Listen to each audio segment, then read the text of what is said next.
Hello' everyone welcome back to my YouTube channel. আশা কৰোঁ আপোনালোকৰ ভাল। তো ব'লক তেনেহ'লে আজিৰ ভিডিঅ'টো আৰম্ভ কৰোঁ। তো আজিৰ যদি ভিডিঅ'টো চাব যায় তেতিয়াহ'লে গম পাব যে নটিফিকেশ্যন আহিছে government of India ministry of ৰেলৱেৰ পৰা, মানে ৰেলৱে ডিপাৰ্টমেণ্টৰ পৰা আহিছে নটিফিকেশ্যনটো। তো নটিফিকেশ্যনটো যদি চাব যায় ইয়াতে দিয়া আছে ৰিক্ৰুইটমেণ্ট অফ চাব inspector and constable in railway protection force and railway protection special force, মানে RRBৰ পৰা আহিছে নটিফিকেশ্যনটো। তো ইয়াতে যদি চাব যায় তেতিয়াহ'লে দিয়া আছে CN নং RPF এনেকৈ 01/2024 নেম অফ দ্য পোষ্ট চাব ইনস্পেক্টৰ, আৰু ইয়াতে দিয়া আছে কনষ্টেবল 2 নম্বৰটো হৈছে এইটো, আৰু অপেনিং ডেট অফ এপ্লিকেশ্যন সেইটো হৈছে 15/4/24 এপ্ৰিলৰ 15 তাৰিখৰ পৰা হ'ব, আৰু 14 মে 2024 থাকিব লাষ্ট ডেট। আৰু যদি ইয়াতে চাব যায় ভেকেঞ্চি ফালৰ পৰা তেতিয়াহ'লে দেখা পাব চাব ইনস্পেক্টৰ, ইয়াতে pay level as per 7 CPSC। Education qualification যদি চাব যায় তেতিয়াহ'লে দেখিব যে graduate from a recognise university, আৰু 35,400 দিব ইনিচিয়েল পে'। তাৰপিছত মেডিকেল ষ্টেণ্ডাৰ্ড B1, আৰু এজ ৰিলেক্সেশ্যনৰ ক্ষেত্ৰত দিছে ৰিলেক্সেশ্যন বুলি দিয়া নাই, কিন্তু ইয়াতে দিছে কি 20ৰ পৰা 28ৰ ভিতৰত হ'ব লাগিব, আৰু ভেকেঞ্চি আছে 452। নেক্সট যদি চাব যায় কনষ্টেবলত ইয়াতে 3 লেভেল আৰু 10 পাছ হ'ব লাগিব, বা HS পাছ এনেকুৱা ধৰণৰ ইকুইভেলেণ্ট দিয়া আছে, আৰু 21,700। তাৰপিছত এইখিনি একেই হয়। এজটো চাব যায় 18ৰ পৰা 28 সেইখিনিৰ ভিতৰতে হ'ব লাগিব, আৰু 4,200 এটা পোষ্ট আছে, আৰু ইয়াতে দিয়া আছে this include the relaxation of 3 years in age beyond the prescribed age limit as one time measure. সেইটোত আপোনালোকৰ 3 yearsৰ ৰিলেক্সেশ্যন দিব, যিহেতু ক'ভিডৰ কাৰণে যিহেতু টাইম গৈছে সেইকাৰণে সেইটো 3 yearsৰ ৰিলেক্সেশ্যনটো দিব বুলি দিছে। বাকীখিনি আপোনালোকে ইয়াতে দিয়া আছে ডিটেইল CEN নং RPF এইটো নম্বৰত গৈ যেতিয়া ৱেবছাইটত যাই চাব তেতিয়াহ'লে গোটেইখিনি গম পাব।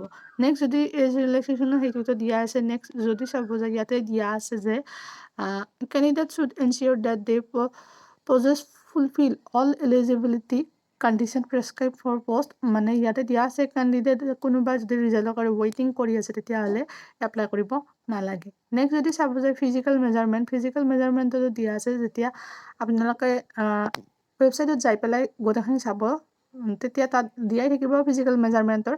সেইটোত যেতিয়া নিজক তাতে হ'ব যে এইখিনি বিচাৰিছে তো সেইখিনি মোৰ আছে তেতিয়াহ'লে আপোনালোকক এপ্লাই কৰিব দিছে, এইটো ইয়াতে দিয়া আছে। নেক্সট যদি ৰিজাৰ্ভেশ্যন এণ্ড চুইটেবিলিটি ফৰ পাৰ্চনহুড এইটো PWDৰ কাৰণে সেইটোতো দিয়া আছে ৱেবছাইটত চাব। নেক্সট ৰিজাৰ্ভেশ্যন ওমেনৰ কাৰণে 15% আছে, আৰু দিয়া আছে ৰিজাৰ্ভেশ্যন ST ST OBC EWSৰ কাৰণে চবখিনি CN নং সেইটো মানে এডভাৰটাইজ নাম্বাৰ সেইটোত ৱেবছাইটত গৈ চালে গম পাব, তাতে গোটেইখিনি দিয়া আছে। মোড অফ এক্সামিনেশ্যন কেনেকৈ হ'ব, কম্পিউটাৰ বেছড টেষ্ট হ'ব, পিছত followed by physical efficiency test PET হ'ব, এণ্ড ফিজিকেল মেজাৰমেণ্ট PMT।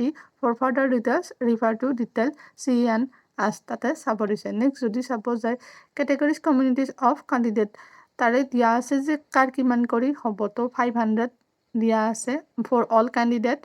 আৰু নেক্সট চাব যদি যায় for candidate who belongs SC ST ex servicemen female minorities or economically backward ক্লাছৰ কাৰণে 250 টকা।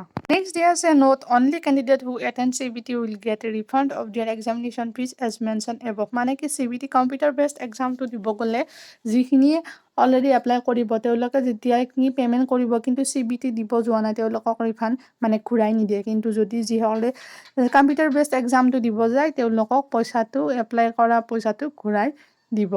Next candidate are required to go' through post parameter table, তাতে যাই পেলাই সকলোখিনি চাব। যিহেতু 15 তাৰিখৰ পৰা সেই কৰা অনলাইন এপ্লাই হ'ব, তেতিয়াহ'লে আজিতো হোৱাই নাই, দিন আছে কিছুদিন, তাৰ ৱেবছাইটত আপোনালোকে পাই যাব কিছুদিন পিছত চালে।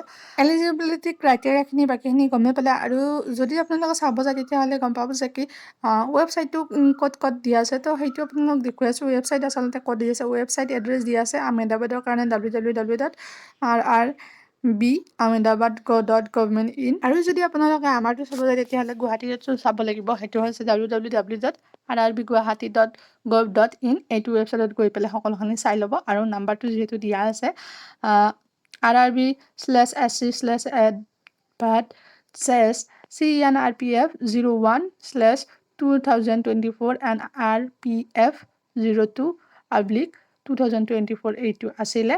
তো এইটোত যাই চাব। আৰু এইটোৱে আছিল আজিৰ কাৰণে নটিফিকেশ্যনত অহা গোটেই 4000+ ভেকেঞ্চি সবিশেষ। তো ভিডিঅ'টো কেনেকুৱা পালে আপোনালোকে কমেণ্ট কৰি জনাই দিব। আৰু যদি ভিডিঅ'টো ভাল পায় তেতিয়া লাইক কৰিব, ছাবস্ক্ৰাইব কৰিব, শ্বেয়াৰ কৰিব।